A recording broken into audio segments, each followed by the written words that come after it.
Hello and welcome to another movie reviews by Benjamin. Today we'll be capping off the series The Hangover with, of course, part 3. Went and saw this last night. Good film, funny film. Definitely redeems itself from the second one, which a lot of people didn't like as much as the first.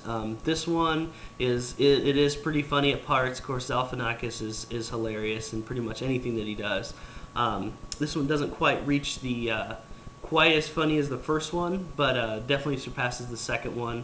The Wolf Pack is back, and they're trying to get Alan to a sort of called New Horizons, kind of a mental institution of sorts, to kind of help him out because he's gone off his meds and he's affecting the family. And it starts off really funny. You know, you've got them traveling, taking him to, I believe it's Arizona, and they're having a good time. And then of course something goes wrong, and Chow, who's played by Ken Jeong from the first two films, is back, and he's stolen gold from none other than John Goodman, who plays the villain of the story. And John Goodman, of course, takes Doug, who is always taken somehow in these movies, and Phil, Ed Helms, of course, and Bradley Cooper. I'm sorry, it's Phil.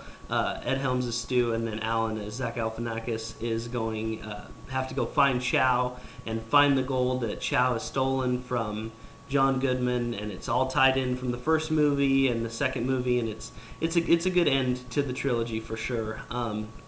They head down to Tijuana to go and find Chow, and they find him down there, and he's just, Chow is just crazy. He's always coked out, and they're heading down there to find him, and then they go back to Vegas to bring him back to John Goodman, and it's just hilarity ensues. Funny cameo by Melissa McCarthy is in there as a pawn shop owner.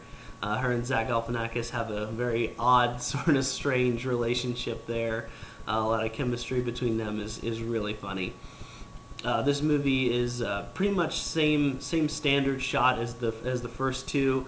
Something that's kind of important to mention in this one is that there's no hangover. There's no they don't wake up from a drug or being drunk or anything like that like they were in the first two films. It's all very straightforward, which is kind of strange in this movie because that's kind of what you're expecting. So don't go in expecting to see them wake up and they don't know where they are and all that, because it's not necessarily like that one in this one. Kind of a little bit different twist on it. I definitely still liked it.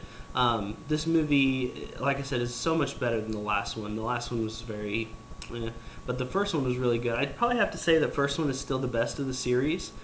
So if you're going from the top to the bottom, I'd definitely say 1, 3, 2 in that order. I'd definitely say go check it out. Of course, it is very much an R-rated comedy. It's pretty funny, but it definitely takes it there. Definitely one to keep the kids away from.